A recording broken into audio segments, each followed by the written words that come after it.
Welcome to Moms on Mics. I'm Joanne. I'm Cash. And I'm Sophia. This episode, we are talking about kids, crushes, and consent. When kids have their first crush, they are usually pretty young, and it's adorable.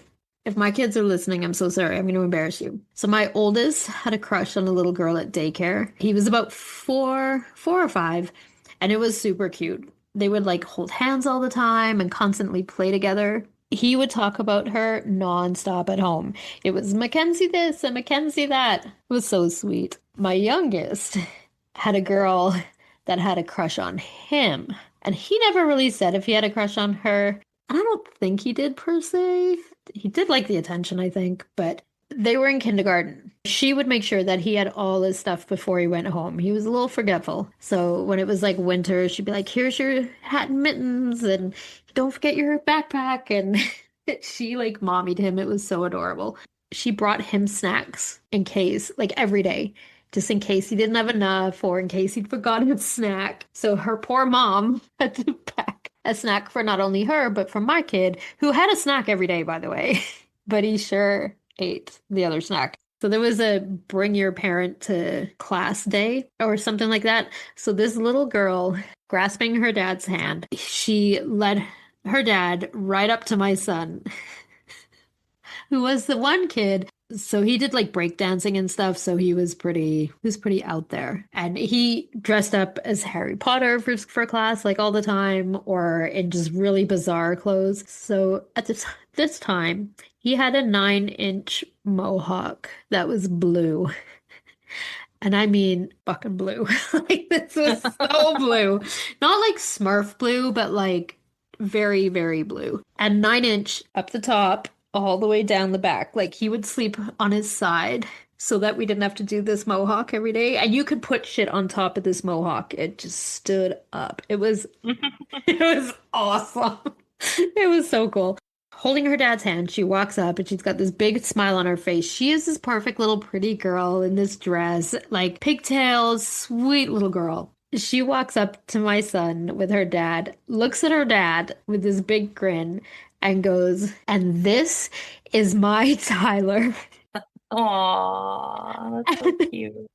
Her dad looks Aw. at my son and like, which I, no fault to this dad because I understand that dads have this vision of this kid that their girls are gonna be like in love with or whatever. Son was not that vision.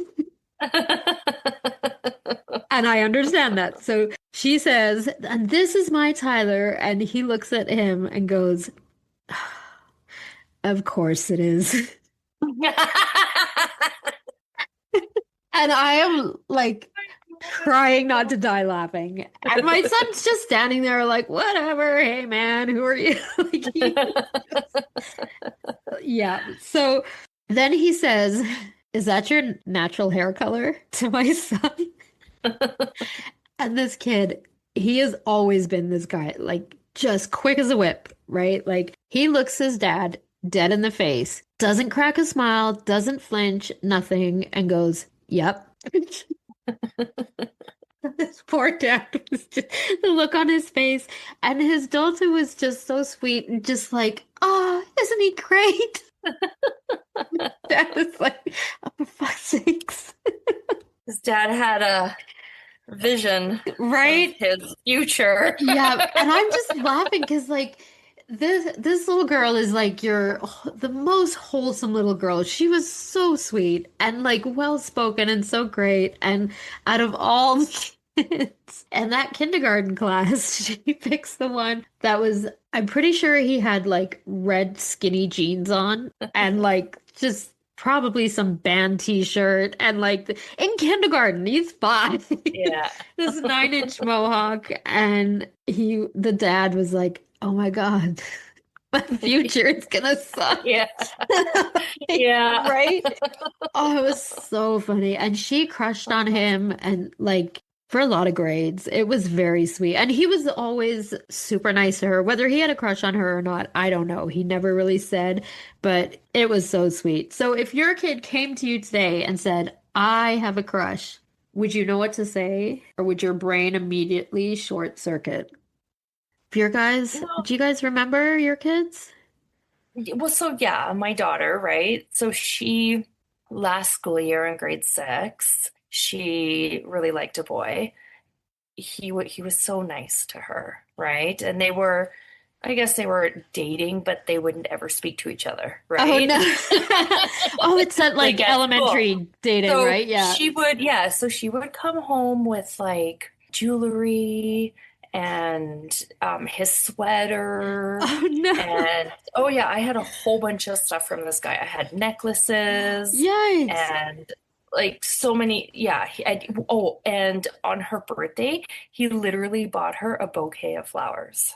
Wow. In grade 12 six. in grade six, 12 dozen roses. What? Okay. Yes. So he did all this like and he was so nice to her. Like he was such a gentleman. He was so sweet.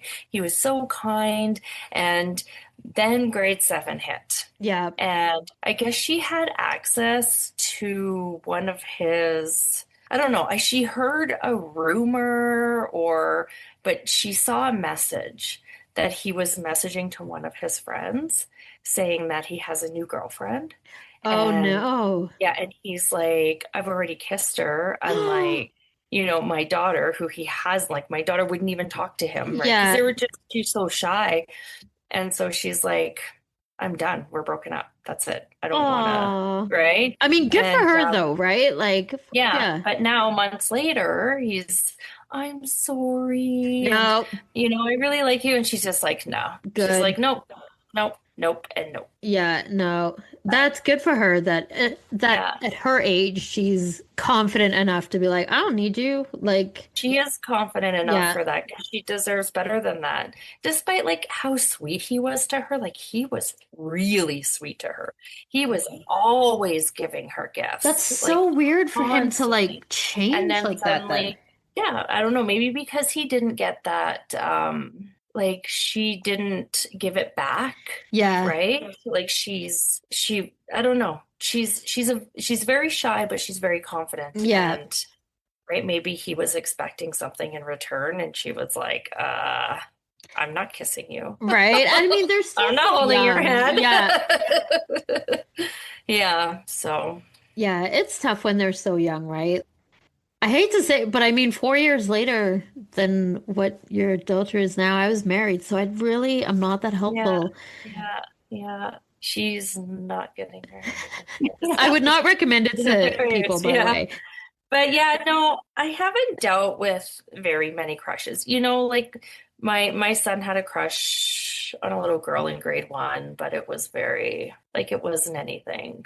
Yeah. Didn't go anywhere. They were in grade one. No cute stories. I feel like my oldest, he had crushes and girlfriends a lot. Like he's just very social and very like outgoing and really good with that. My youngest, I feel like he just could not care less. Like, Yeah, he's just not, he was just never that. But so when he was in dance, he was the youngest in this one group that he was in. And so there was all these like older girls and they're like, "Oh, can we drive Tyler to this whatever?" And I'm like, "You guys are driving. He's in elementary." I'm like, "Huh?"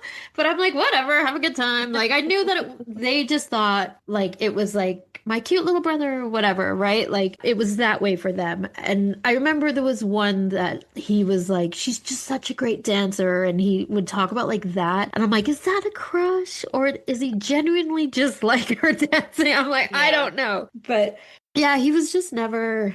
Yeah, and that's like my boys. They just were never really into girls, Yeah, right? they just They got were their own more shit going on, into right? They're like, their sports and their, exactly. Yeah. right? Yeah, their video games and yeah. No time for girls. Which, I mean, don't get me wrong. I was like, phew. You just love your mom, right? That's it. My daughter's gotten tons of cute little like love letters in Oh, grade that's one, two, cute. three, from little boys. I love you, Anissa. Aw, I still have them too, but that's so yeah. sweet. How about you, Cash? How about your kids are, I guess your kids are, Mine are still quite little, but they're not into it like most kids are. They that's think good. the most I've heard from my son is these girls won't stop following me, and I don't know why. Otherwise, That's so funny. they don't really. No, that's good. You don't want to have to deal with all that drama, Not yet. I don't want it yet. right? Because for a lot of parents, that moment is exciting and terrifying. We freeze, we panic, we overthink, or we laugh it off and change the subject because it feels too big, too soon, or too uncomfortable. But these moments matter more than we think, and avoiding them doesn't protect our kids, it actually leaves them unprotected. What does it mean when kids have crushes? How do we teach them about consent? How early should these conversations start? And how to talk about it without feeling awkward or like you're doing it wrong. Because here's the truth, kids are already learning about relationships. The question is, are they learning from us or from everyone else? We tend to think consent and relationship talks are something we'll deal with later, like there's a magic age where suddenly it becomes relevant. But kids are exposed earlier than ever through school, social media, YouTube, TV, older kids, and even casual conversations they overhear. And when parents stay silent, kids don't stop being curious. They just stop asking us. It's far better for kids to get the right information, facts, and answers from their parents than secondhand incorrect info from their friends. No. Consent isn't just about sex. It's about respect, boundaries, and body autonomy and emotional safety. And those lessons start way earlier than most of us were taught. Ages 3 to 6, body autonomy and feelings. At this age, consent is simple and powerful. It's teaching kids they don't owe anyone hugs or kisses, their body belongs to them, and no is allowed and should be respected. So when grandma says, give me a hug, and your child says no, that's okay. It's not rude, and backing your child up in that moment teaches consent more than any lecture ever could. And it teaches adults something too. It's important to remember that as society changes and evolves, we can't just expect the older generations to keep up. We have a responsibility to help them learn also. This age is also about naming feelings and body parts properly without shame. Teaching body autonomy doesn't sexualize kids, it protects them.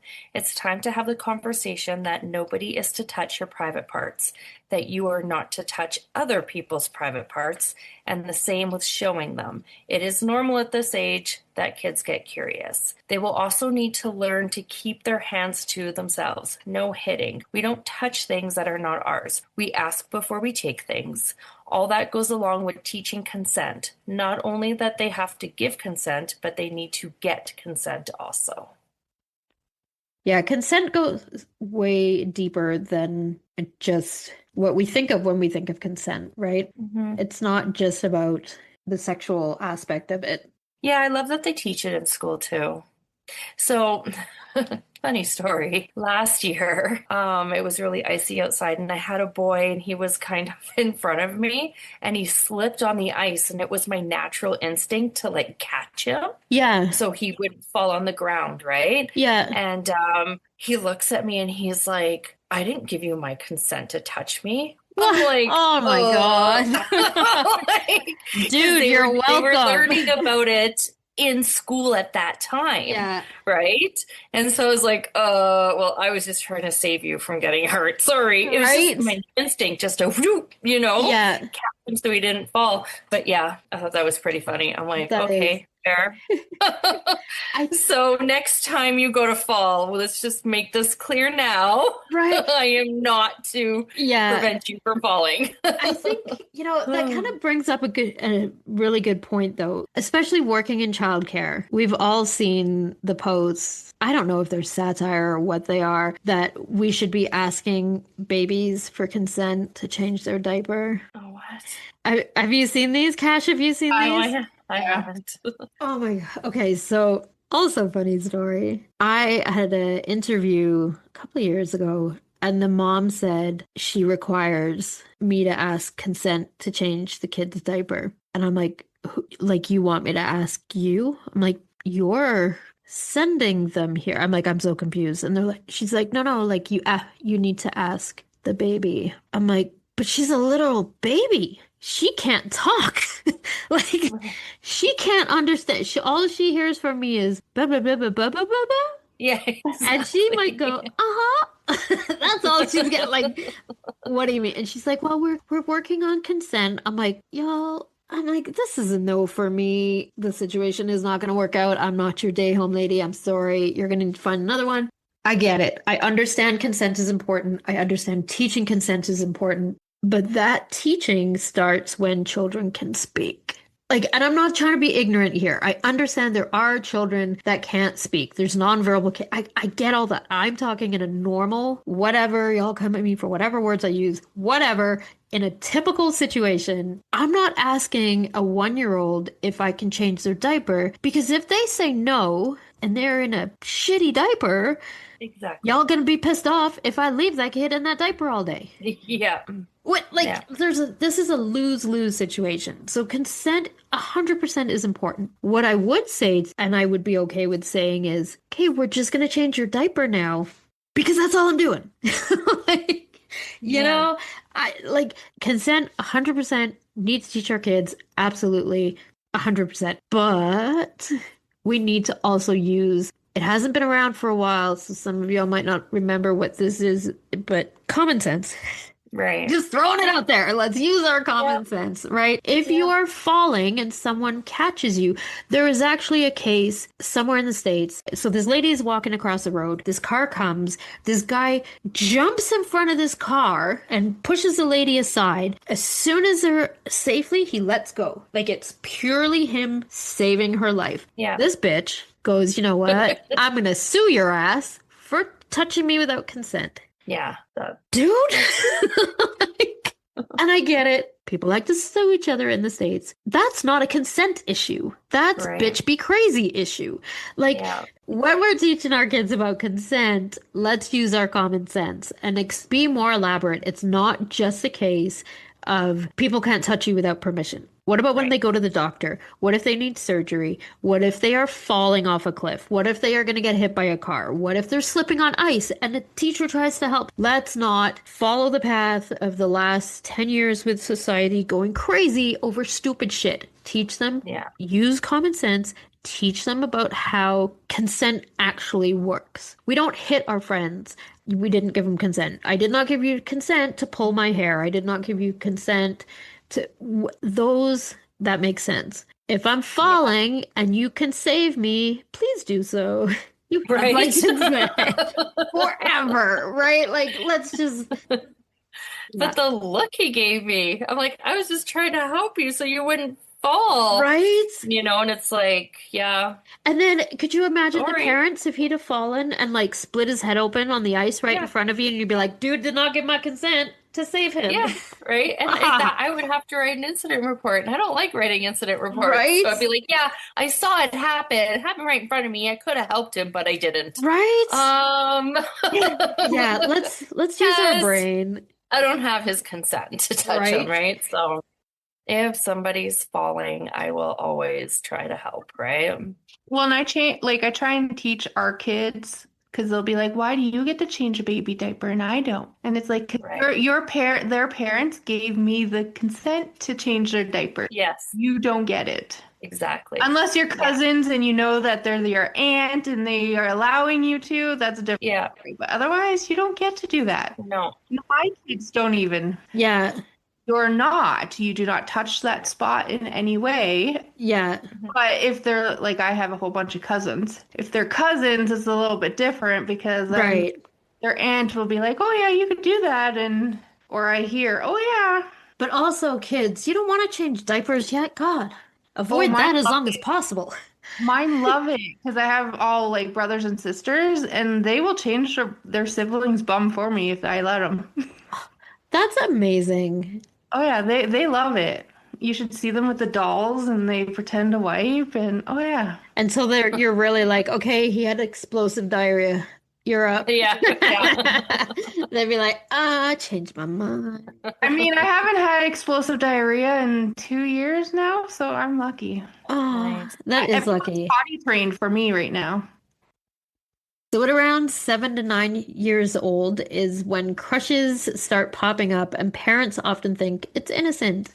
And it can be for sure, but it's also a learning opportunity. Kids need to learn that liking someone doesn't mean that you can tease or touch them. Pulling a girl's ponytail, we talked about this last episode. Pulling a girl's ponytail is not how you show them you like them. Crushes don't guarantee attention. Just because you like them doesn't mean that they will feel the same way about you. Kindness matters more than popularity. I had a grade 6 teacher that every week we used to have to switch. The guys would always have to pull down our chairs and pull them out for us to sit on, and then we would have to do the same thing for the guys. Oh, that's sweet. I mean, that's a good thing. I have noticed that it's become very much a way of like guys have to do everything for girl, and that's how they show them that they like us.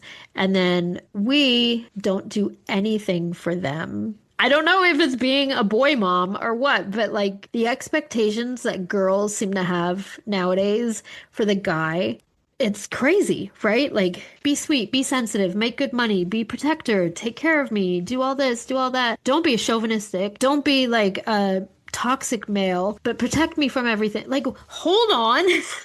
Yeah. What now? Like, could we be any more unclear? Like, it is just. But it should go both ways. Like Cash, like you were saying, the teacher had you pull the one week the guys did it for the girls, and then the girls did it for the guys. Why not? Right? Yeah. Like, I think that's a really good idea. Yeah. a great question parents can ask is, what do you think makes someone a good friend or a crush? What is it about the person that makes you like them? How do they treat you that makes you like them? Because you're teaching that feelings don't excuse behavior. Because how many people or how many females like the bad guy, the guy that's a bit of an ass or that treats them just a bit shitty, right? And I actually don't like that. I like it if you're an ass to other people, just not to me. Well, I liked it growing up. Like, not now, Yeah. obviously, as an adult, but like when I was younger, I was always like the bad boys, Yeah. right? Not anymore, though. Right. Maybe it's just a phase all girls go through or something, Yeah. right? But really, we should be looking at like, how do they treat you? Okay, so I had a friend that to this day, every guy she likes, he treats her like shit. I'm like, why do you like them?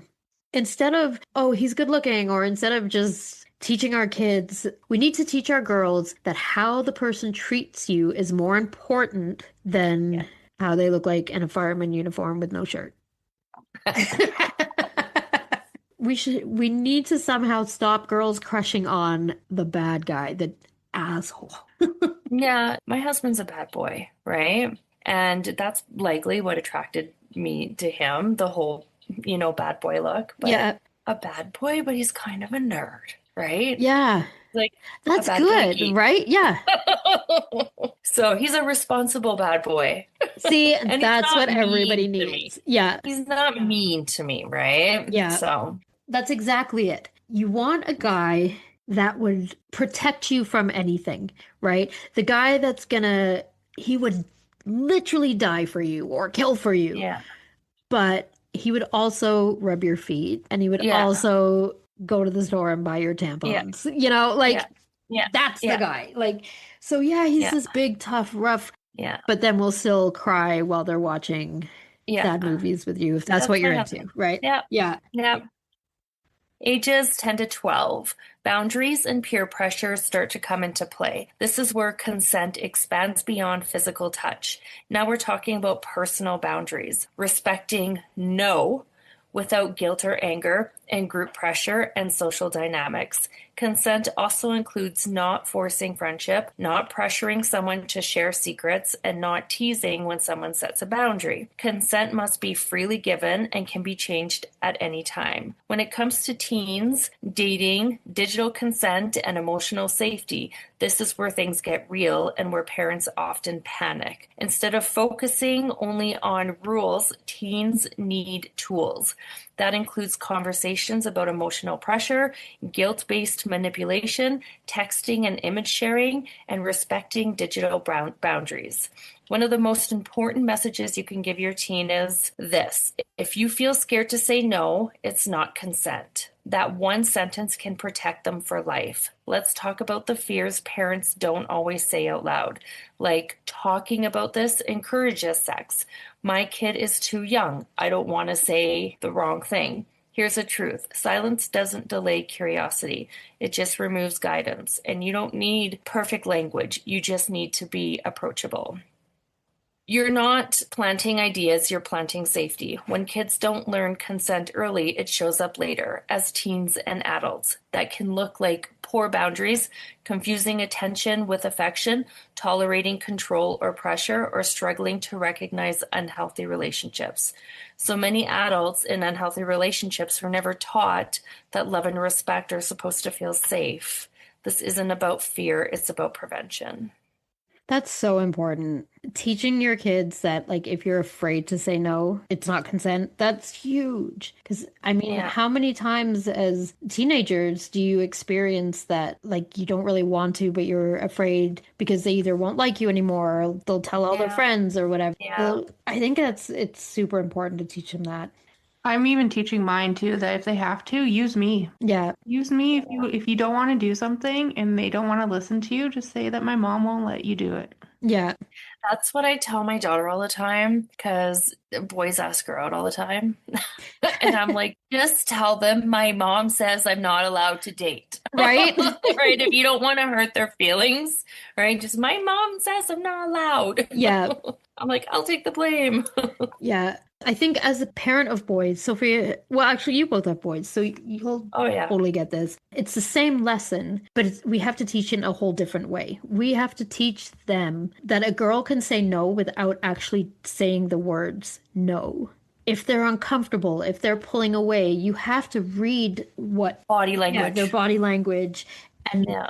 like, there's just so much more to it because not all girls will just say no because either they're afraid or they're shy or they think that, something will happen or whatever. So you have to, it's more than just the words no. That means they don't want to, right? Yeah. You have to read their body language for Yeah. sure. And it's Yeah, hard. you can tell. Yeah, and I think it's hard for some boys in the moment. Like, I think it's hard for them to really understand because girls are not always clear. Boys are not always good at reading. Like, so you've got to really help teach them with role play, which I'm not being weird.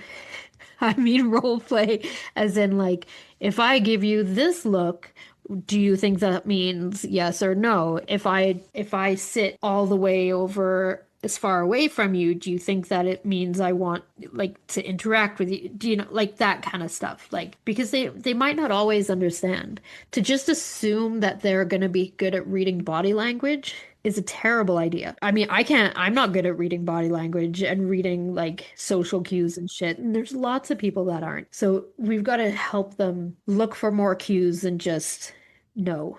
And I try and teach my son that all our parts, like, you don't touch nothing. If you are not invited to touch it, you don't touch it. And when I say invited, it doesn't mean like private parts. It just means like any part of your body. Yeah. If you're not invited to touch their arm, don't touch them. If you're not invited to touch their leg, don't touch them. If you're not invited to sit next to them right now, don't. Like, you just have to learn that at the moment. Oh, for sure. And then I was like, and it goes the same way for you. If you don't want them there, you say the same things. Yeah. And I think it's important too to teach our boys that it's also okay for them to say no. Yeah.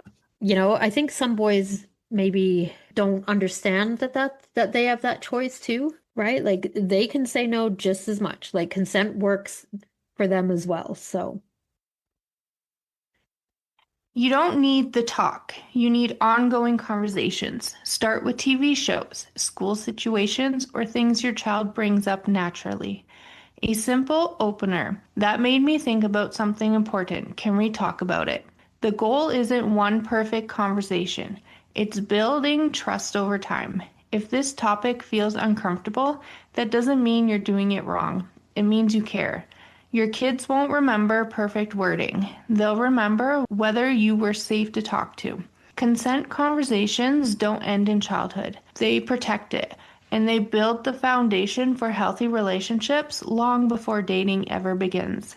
Teenage dating can be confusing for parents. Your child might not even wait for the teenage years before they ask you if they can go out with someone.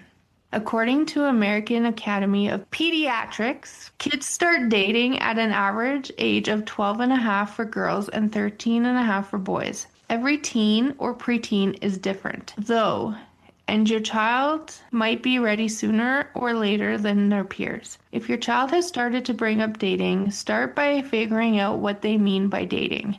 When a 12 or 13-year-old talks about a budding relationship with someone, they might mean anything from texting back and forth with a crush to a group movie outing, including the crush and other friends. Younger teens are more likely to date in a cluster rather than one-on-one. It's part of the natural transition from same-gender social groups to co-ed groups, and finally to one-on-one dating. Co-ed groups let kids experiment with dating behaviors in a safer setting with less pressure. Talk to your teen or preteen about what dating or going out entails in their friend group. You need to know what they want to do before you decide whether you're comfortable with it. Eventually, teens are ready to make the move and start going on what an adult would recognize as a date. Some pediatricians suggest that kids wait until they're 16 to start this kind of one-on-one dating. That's a good place to start the discussion, but every kid is different. Some are more emotionally mature than others. Some teens come from communities and families where one-on-one dating starts earlier or later. The best thing is to talk about one-on-one dating before it becomes a possibility. If your 13-year-old is hanging out with someone, which is teen talk for casual dating without a commitment, it's not too early to start talking about dating rules.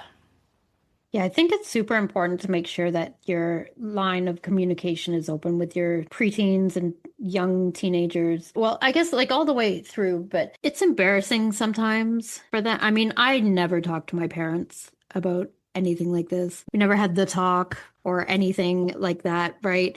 And I never felt like I could go to my parents and talk to them. They just were not, I mean, about anything. So especially not Me this, neither. right? Yeah, me neither. One thing that I did with mine, because sometimes it's hard. You need to talk to your parents, but it's hard to see them as more than just mom or dad, right? So I would tell my boys, I was like, if you need to talk about something personal or something that you think I'm going to freak out about, or you think I'm going to feel uncomfortable or be mad or whatever, all you have to do is say, Mom, I need to talk to you as a friend. And that was like a code for me to know that this is going to be some kind of important talk for them. Like, and whether it was like they want to talk to me about sex or drugs or whatever, they didn't need me to mom them, if you know what I mean, right? Like, there's the answers that we would give to our kids because we want the best for them. We want them to make all the right choices. We have all these ideas for them. And then there's the real answers we would actually give if someone else was asking us those questions. So the deal was they would come to me and say, Mom, I need to talk to you as a friend. And they got whatever we talked about was not a punishable action. So whatever it was, if they could talk to me about anything and I could not turn it around and be like, okay, so now you're grounded because of blah, blah, blah, right? Like if they had fucked up, if they had alcohol at a party or or done whatever, it was not a punishable action. They were coming to me because they needed actual advice or actual input. And then at the very end of the conversation, I got to add in one quick mom tidbit. But it couldn't be a punishment. It couldn't be anything like that. Could be like, but as your mom, I would prefer you to do this. But after I had given them all the actual facts, information, the advice that they needed.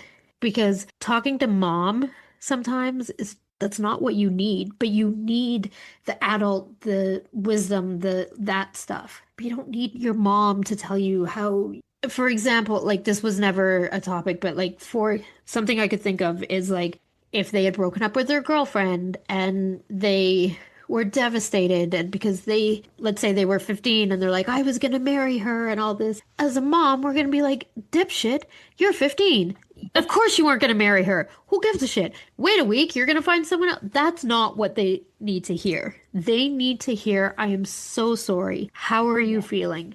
What was it about that person that you like? What can I, like, you just talk to me and tell me all your whatever, like all the things that you would say if it was our friend coming and talking to us. Hmm. That's what they need. They don't need you to mom them in that case, right? So I found my kids were very open. They would come to me about some stuff that I'm like, I kind of wish I didn't know that. But right, like the mom part of me was like, oh, look, like I would never say that to them, but I was just like, God damn. I'm so glad you feel like you can tell me that. But they needed I feel like kids need a safe space. They need, Yeah. and I would much rather that safe space have been me. So I knew, and if they ever came to me with something that I didn't know, I would say, look, I don't know the answer to that. Can we look it up? Can we together find that out or whatever? I wasn't just gonna give them some bullshit answer and be like, mom knows best. Fuck. Mom doesn't always know Yeah. best. Like, that's okay, right? Like, and so I think that was key. Another thing that I would do, sorry to go on, but another thing was if I had a problem that I knew that I could talk to them about because it wasn't like, I don't know, hey, look, mom's having it burns when I pee. Like, do you know what I mean? Like I had a problem that I could actually talk to my child about. I didn't necessarily need their advice. I would go to them and ask them their opinion. And like, I'm having this problem with my friend. What do you think? Like, do you think I'm wrong? Do you think they're wrong? Stuff like that, because that way they knew that I trusted them to come to them with my problem. So it just, and it was never anything big. It was never like, hey, mom and dad are having a financial problem right now. What do you think we should do? It was nothing like that, right? It was very much age appropriate, just like they needed to know it could go both ways. I feel like that really kept the line of communication open, if that makes sense. Right. Yep. Yep. Don't feel like if you set rules about dating, you're infringing on your teen's independence. Research has shown many times that teens thrive when loving parents set and enforce clear limits. According to the Clay Center for Young Healthy Minds, if you're the parent of a child who is too young to get serious, your concerns are valid. Research indicates that if a child has a first date between 11 and 13 years of age, there is a 90% chance of that child becoming sexually active by their senior year of high school. This chance declines to 50% if the first date occurs at age 14, and even farther to 20% if the first date isn't until age 16. Now, this research is just correlational. In other words, early dating doesn't cause someone to become more sexually active, but it does indicate that these two things are associated, meaning that you should be more mindful of these issues if your child is dating at an early age. If your child is mature enough to date and she is dating, you're in a position to make a positive difference in her life. In some ways, describing a teen relationship as a dating issue is somewhat dated, as most kids don't date these days. It's the rare high school female who has a boy pick her up to go to the movies. Most kids go in groups or meet up without parents ever knowing about it. Group dates or parties aren't bad, but they do increase the possibility that if kids are doing something inappropriate, they may succumb to their peer pressure. More importantly, doing things in groups doesn't mean your child isn't having sex. In fact, kids seem to be doing things backwards these days. Formal dating is becoming less common, while sexual activity is becoming more the norm. 50% of teens ages 15 to 19 have engaged in oral sex. And on average, most people have sex for the first time at age 17. 61% of youths have sex by age 18. The chances are likely that your child will have sex while still in high school. Given the health consequences of sex, this is a conversation you need to have. And you need to start having these conversations before even middle school. These are statistics that are from the US, for one. I think these statistics are very generous because I think the numbers are way lower. So I was 16 when I got married and I wasn't a virgin. So I'm not going to be like, I was blank age when I had sex. I know for a fact that a lot of my friends and I were having sex way before high school. I can't see that that got any better as time has gone on and young people are exposed to more sexual content online, like music video. Kids are exposed to this stuff way earlier. So these numbers I think are very generous. So I would be having this talk with your kids way early. Yeah. Like think junior high, if Yeah. not before, right? And just if you make it a big deal, think back to when you were a teenager. How would you have liked Yeah. your parents to handle it, right? The idea of saying you cannot date until you are this old. It's as a mom, it sounds amazing. We absolutely should tell our kids you are no dating, no sexual interaction of any part until you got to be at least 16. And then you may hold hands. Of course, we'd love that to happen for our kids. It's so fucking Sorry, not until realistic, you're married. right? Oh my God, can you imagine? It's just, yeah, you got to have these talks with your kids way, way earlier. Well, did you watch that commercial that I posted that one day? They used to play that one on Much Music all the Which time. commercial was that? It was a YouTube video I posted as my status. It was of their protection back in the day. I'm Is it sure still I there? watched it. I just don't know if I remember. Was it the one, was it about like babysitting or something and it becomes like birth control? Like if you Yeah, babysit. Yeah. I mean, there was really great commercials back in the day that should be allowed on TV now because as much as y'all think they're inappropriate, they taught you something. well, and they Right? had all like the parts out at the end of the video, just Right? dancing. You won't see that nowadays. No. I mean, let's face it. If kids knew how easy it was to get pregnant, maybe, right? Like if parents had had these conversations with their kids prior to the first time they had sex, because we heard about it all the time. Like it was the very first time that I had sex and I got pregnant. I didn't know, right? Or I remember a friend saying that if you jump up and down after, you can't get pregnant because it falls out. I I'm heard like, that one. I'm like, bitch, you're 17. Why the fuck do you think that's true?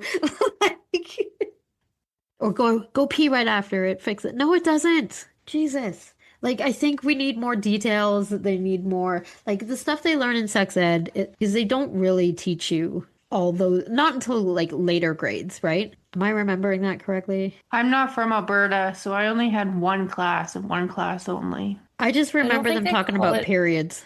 I don't think they call it that anymore. Oh, okay. Oh, HS, right. human sexuality. Yeah, I couldn't even imagine trying to teach that right now. I know. Like, we used to be separated. The girls were in one class, the boys were in another class, which I always felt was kind of weird because I'm like, so the boys don't need to know anything about what girl happens to girls? Like, it just made it feel like this is what you keep secret, right? Boys can't know, so you can't tell them because if they could know, they would be in this class with you. It just felt very, like, secretive. Right. Having it split up, which I'm sure they did it for like, so we weren't embarrassed, but that's just not how my brain went. My brain was like, this is a big secret that boys are not allowed to know. Got it. Yeah. Like, boys will be scared from tampons, so we're not gonna tell them. Mm. But I could not imagine trying to teach that class right now. So, what are Yeah. things you need to consider? Dating is an important part of developing a healthy sense of self and one's relationship to others. Dating and romantic relationships give your children the chance to practice skills that they will use for a lifetime. Through these relationships, they learn to give and take, how to communicate, and how their behavior affects someone else. Be there to listen and advise when they ask your opinion. This is your opportunity to influence their developing skills, particularly if you're not judgmental, which is so hard when they're like, I'm dating this person and they are a giant cunt. I'm sorry. When your kid is dating someone you don't like, or you can Mhm. see that they're treating that person like the person they're dating is treating them like shit, it is so hard as a mom not to be like, listen to her, bitch. Have you seen it? Do you have experience with that? No. Yes. Yes, yes, I do. I won't say which one it was, but dated somebody that they were just fucking awful. Actually, he knows that she was awful. She was very braggy, if that makes sense. Like, I could kick your ass. Like, bitch, you're shorter than me. Like, no, you can't. Like, but she was just like bossy and cunty. Like, she was awful. And I was like, so, like, we really like this girl, huh? Thankfully, Are you sure this is right? the And I one, was son? I was trying so hard, and I was like, why? Thankfully, his brother was like, damn, she is a bitch. And they were close enough, the brothers were close enough that he listened to his brother or he just woke up and realized that bitch be crazy because she was a fucking nightmare. And I was like, thank God that's over. I'm sure she grew up to be a wonderful lady, but I'm glad she is not a part of our family. There you go. But it's hard. It's hard to be like, oh, I'm so glad that you're happy. Like, because you do want, it's all you really want in the end of the day is for the person your child's dating, for them to make them happy. But you also want them to be treating them nicely. And both ways. If my sons would have had a girl over and they'd have been a dick, I would have called them out on it and they know it. They know that I would have been like, you're a dick. Shut it down. Like I don't accept that. I always taught them you don't talk to a girl any different than you would want a boy to talk to me or your grandma. Mhm. So if you would not feel comfortable if dad talked to me that way or grandpa talked to grandma that way, you don't talk that Mhm. way to a girl, right? Like, Mhm. Right. and if you're not sure, give it a try saying it to me, and I'll let you know if I smack you, not a good way.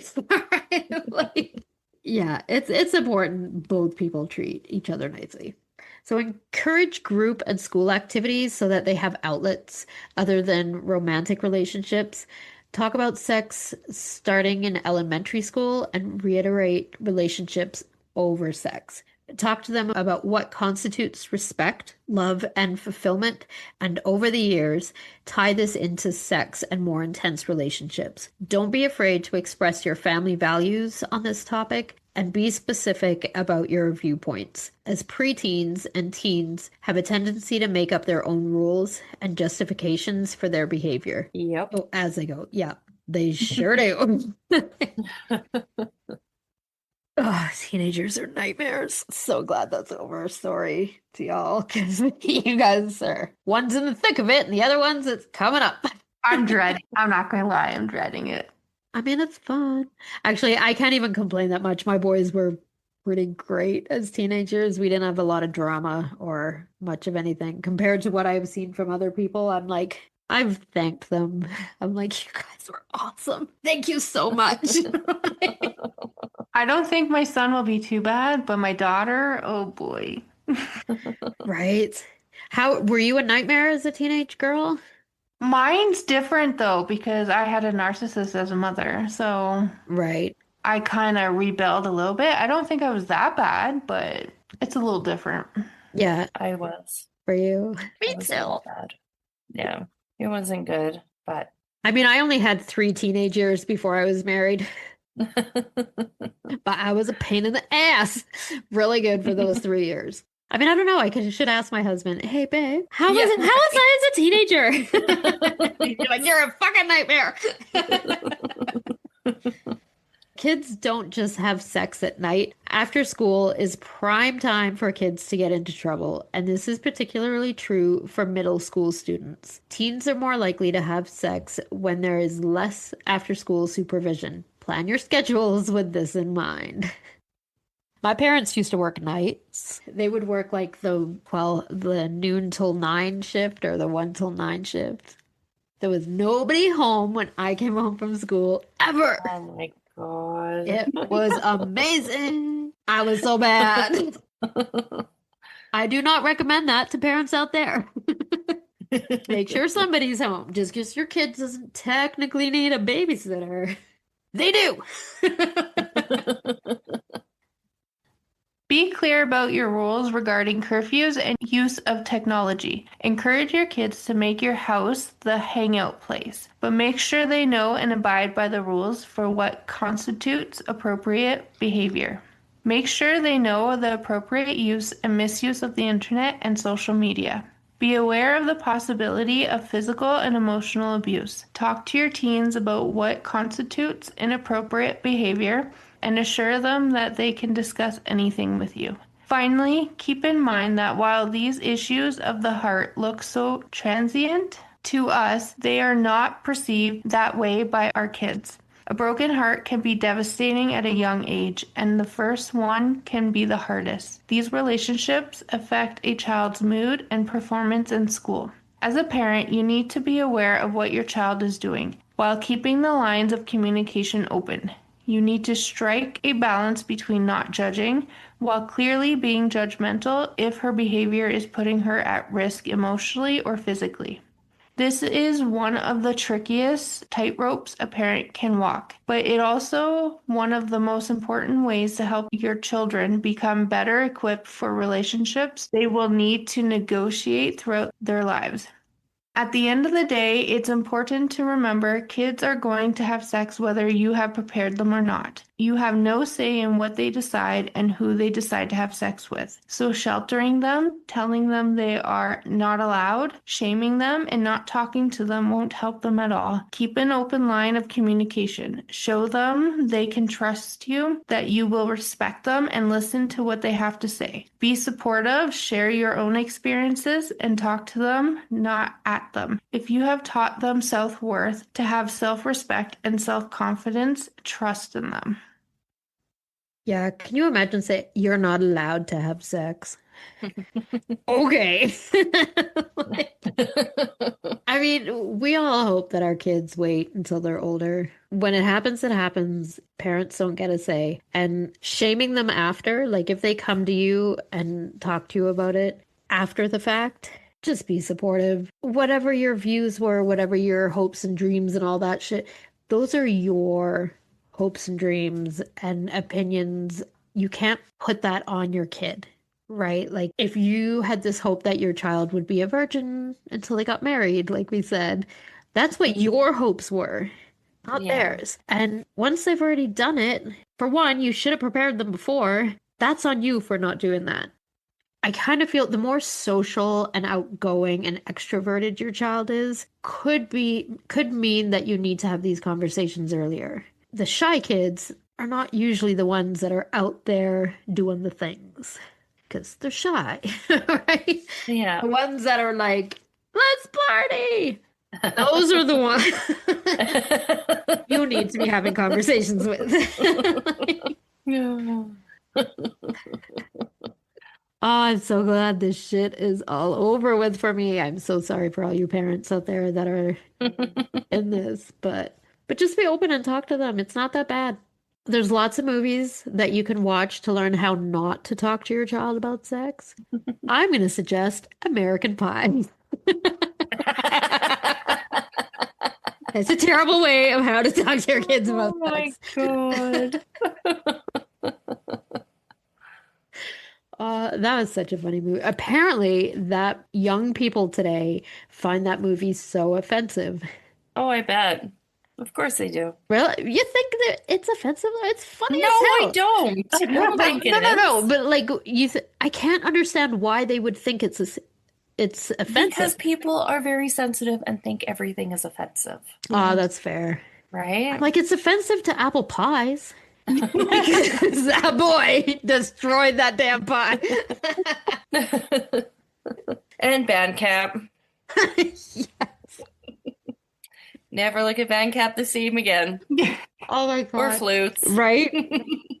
I mean, can any of you say this one time without somebody saying at band camp?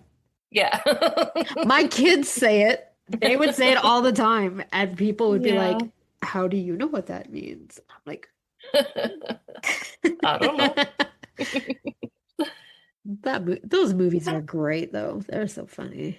We don't have good comedies anymore. Have you noticed that? The more sensitive people have become, the shittier the comedies have become. Hmm.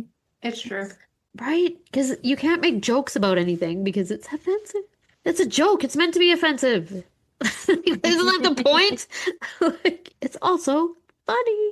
The good jokes are funny because they're true. And if it's offensive, well, it sucks. That's okay. Nothing's the same as what it used to be. It's No, not. it's It's so sad. Why has everything got to change? Fuck, we're so old. not, right? I'm a baby still. Yeah, fuck off. No, just kidding. Right. How old are you turning on Wednesday? 39. Oh, you're not a baby. Oh, you got one more year and then we party. Your 40th. That's it for Moms on Mics this week. Don't forget to follow us on Instagram at Moms on Mics Podcast, on TikTok at Moms on Mics, and join our Facebook group, Moms on Mics. If anyone has any topics you would like us to cover, or if you have any questions or suggestions, you can email us at momsonmics@gmail.com or submit through our website, momsonmics.com. We would also appreciate it if you could rate and review us on whatever platform you're listening on. It really helps the podcast move up on their charts so it gets more exposure. I hope you join us again next week. Goodbye. Bye. Bye.